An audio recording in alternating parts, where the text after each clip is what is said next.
বাবার বাড়ি থেকে আসার পর থেকেই তো আমার শুরু হয়ে গেছে অনেক কাজ। বাড়িতে এসে দেখি ঘর বাড়ি এত এলোমেলো, এগুলো আমার সব একা ঠিক করতে হবে। আমার দেখেই তো দম বন্ধ হয়ে আসছে। তারপরে এই তো আস্তে আস্তে সব কিছু ঠিক করে নিচ্ছি।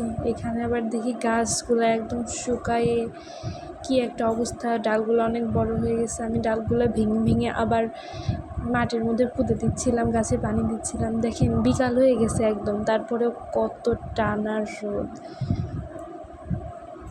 গরমের জন্য একেবারে শেষ। তারপরে তো আমি ছাদে এসে একদম সারপ্রাইজড হয়ে গেছি, দেখি যে ড্রাগন গাছে ফুল আসতেছে। পরে দেখি যে কবুতরের অনেকগুলো ডিম পারছে, এগুলো নিয়ে বসছে, কয়েকদিন পর বাচ্চাও দিবে। তো এখানে আবার খাবারও দিয়ে দিল, কবুতর কি সুন্দর খাচ্ছে, তাই না? পরে বাসায় এসে আমি আবার রান্নায় লেগে পড়তেছি। এখানে কই মাছ ভুনা করে নিচ্ছিলাম। তো মশলা কষিয়ে ভাজা মাছগুলো দিয়ে তারপরে কই মাছটা ভুনা করতেছিলাম। এভাবে না চাষের কইটা অনেক মজা লাগে, ঝোল করে খেলে তেমন একটা ভালো লাগে না, এভাবেই ভালো লাগে। আর নদীর মাছ তো পাতলা ঝোলই মজা।